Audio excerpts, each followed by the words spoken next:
ನಮಸ್ಕಾರ ಸ್ನೇಹಿತರೆ. ಪಾಕಿಸ್ತಾನ ಮತ್ತೆ ಇಂಗ್ಲೆಂಡ್ ನಡುವೆ ನಡೆದ ಸೂಪರ್ 8 ಹಂತದ ರೋಚಕ ಪಂದ್ಯದಲ್ಲಿ ಇಂಗ್ಲೆಂಡ್ ತಂಡ ಭರ್ಜರಿಯಾಗಿ ಗೆಲ್ಲುವ ಮೂಲಕ ಸೂಪರ್ 4 ಹಂತಕ್ಕೆ ಅಂದರೆ ಸೆಮಿಫೈನಲ್ ಹಂತಕ್ಕೆ ಪ್ರವೇಶ ಪಡೆದಿದೆ. ಇದರೊಂದಿಗೆ ಪಾಕಿಸ್ತಾನ ತಂಡವೂ ಕೂಡ ಬಹುತೇಕ ವಿಶ್ವಕಪ್ ನಿಂದ ಹೊರಬೀಳುವ ಸಾಧ್ಯತೆ ತುಂಬಾ ಹೆಚ್ಚಾಗಿ ಕಂಡುಬರುತ್ತಿದೆ. ಹೌದು ಸ್ನೇಹಿತರೆ, ಹಾಗಾದರೆ ಸದ್ಯದ ಪಾಯಿಂಟ್ಸ್ ಟೇಬಲ್ ಯಾವ ರೀತಿ ಇದೆ, ಯಾವ ತಂಡಗಳು ಯಾವ ಸ್ಥಾನಕ್ಕೆ ತಲುಪಿವೆ, ಇದರ ಬಗ್ಗೆ ಸಂಪೂರ್ಣ ಮಾಹಿತಿಯನ್ನು ಈ ವಿಡಿಯೋದಲ್ಲಿ ತಿಳಿದುಕೊಳ್ಳೋಣ. ದಯವಿಟ್ಟು ವಿಡಿಯೋ ಕೊನೆಯ ತನಕ ನೋಡಿ ಮತ್ತೆ ಇತರರಿಗೂ ಕೂಡ ಶೇರ್ ಮಾಡಿ. ಅದಕ್ಕೂ ಮುನ್ನ ಸ್ನೇಹಿತರೆ, ನೀವು ಕೂಡ ಟೀಮ್ ಇಂಡಿಯಾದ ಅಭಿಮಾನಿಯಾಗಿದ್ದರೆ ಈ ವಿಡಿಯೋಗೆ ಒಂದು ಲೈಕ್ ಮಾಡಿ. ಮತ್ತೆ ಮುಂದಿನ ಪಂದ್ಯಗಳಲ್ಲಿ ಸಂಜು ಸ್ಯಾಮ್ಸನ್ ಮತ್ತೆ ಅಭಿಷೇಕ್ ಶರ್ಮಾ ಅವರಲ್ಲಿ ಆರಂಭಿಕರಾಗಿ ಟೀಮ್ ಇಂಡಿಯಾ ಪರ ಯಾರಿಗೆ ಅವಕಾಶ ನೀಡಬೇಕು ಎಂದು ನಮಗೆ ತಪ್ಪದೇ ಕಮೆಂಟ್ ಮೂಲಕ ತಿಳಿಸಿ. ಸ್ನೇಹಿತರೆ, ಪಾಕಿಸ್ತಾನ ಮತ್ತೆ ಇಂಗ್ಲೆಂಡ್ ನಡುವಿನ ಮಹತ್ವದ ಪಂದ್ಯದಲ್ಲಿ ಮೊದಲು ಬ್ಯಾಟಿಂಗ್ ಮಾಡಿದಂತ ಪಾಕಿಸ್ತಾನ ತಂಡ ನಿಗದಿತ 20 ಓವರ್ಗಳಲ್ಲಿ 164 ರನ್ಗಳನ್ನು ಕಲೆ ಹಾಕಿತ್ತು. ಪಾಕಿಸ್ತಾನ ಪರ ಅದ್ಭುತ ಬ್ಯಾಟಿಂಗ್ ನಡೆಸಿದ ಸಹೀಬ್ ಜಾದಾ ಪರಾನ್ ಅವರು 45 ಎಸೆತಗಳಲ್ಲಿ 2 ಸಿಕ್ಸರ್ ಮತ್ತೆ 7 ಬೌಂಡ್ರಿಗಳ ನೆರವಿನಿಂದ 63 ರನ್ ಸಿಡಿಸಿ ಮಿಂಚಿದ್ದರು. ನಂತರ 165 ರನ್ಗಳ ಗುರಿ ಬೆನ್ನಟ್ಟಿದ ಇಂಗ್ಲೆಂಡ್ ತಂಡಕ್ಕೆ ಫಿಲ್ ಸಾಲ್ಟ್ ಅವರು ಮೊದಲ ಬಾಲ್ ನಲ್ಲಿ ಔಟ್ ಆಗುವ ಮೂಲಕ ಇಂಗ್ಲೆಂಡ್ ತಂಡಕ್ಕೆ ದೊಡ್ಡ ಆಘಾತ ನೀಡಿದರು. ಆದರೆ ಇನ್ನಿಂಗ್ಸ್ ನ ಉದ್ದಕ್ಕೂ ಏಕಾಂಗಿಯಾಗಿ ಹೋರಾಟ ನಡೆಸಿದ ನಾಯಕ ಹ್ಯಾರಿ ಬ್ರೂಕ್ ಅವರು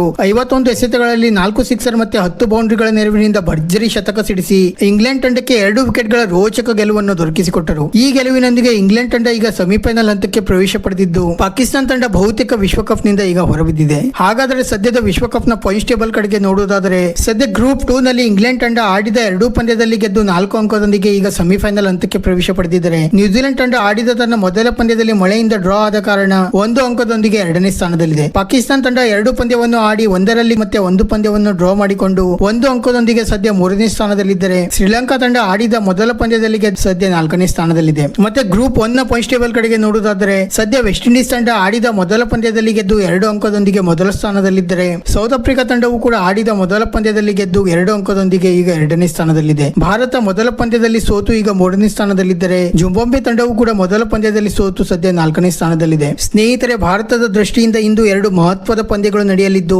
ಮೊದಲ ಪಂದ್ಯ ವೆಸ್ಟ್ ಇಂಡೀಸ್ ಮತ್ತೆ ಸೌತ್ ಆಫ್ರಿಕಾ ವಿರುದ್ಧ ನಡೆಯಲಿದ್ದರೆ 2ನೇ ಪಂದ್ಯ ಭಾರತ ಮತ್ತೆ ಜಿಂಬಾಬ್ವೆ ವಿರುದ್ಧ ನಡೆಯಲಿದೆ. ವೆಸ್ಟ್ ಇಂಡೀಸ್ ಮತ್ತೆ ಸೌತ್ ಆಫ್ರಿಕಾ ವಿರುದ್ಧದ ಪಂದ್ಯದಲ್ಲಿ ಟೀಮ್ ಇಂಡಿಯಾದ ದೃಷ್ಟಿಯಿಂದ ಸೌತ್ ಆಫ್ರಿಕಾ ಗೆಲ್ಲುವುದು ತುಂಬಾ ಅನಿವಾರ್ಯವಾಗಿದೆ. ನಂತರ ಯಾವುದೇ ಪರಿಸ್ಥಿತಿಯಲ್ಲಿಯೂ ಕೂಡ ಟೀಮ್ ಇಂಡಿಯಾಗೆ ಜಿಂಬಾಬ್ವೆ ವಿರುದ್ಧದ ಪಂದ್ಯ ಗೆಲ್ಲಲೇಬೇಕಾಗಿದೆ. ವಿಡಿಯೋ ಇಷ್ಟ ಆಗಿದ್ದರೆ ಲೈಕ್ ಮಾಡಿ ಮತ್ತೆ ಚಾನೆಲ್ ಅನ್ನು ಸಬ್ಸ್ಕ್ರೈಬ್ ಮಾಡಲು ಮರೆಯಬೇಡಿ.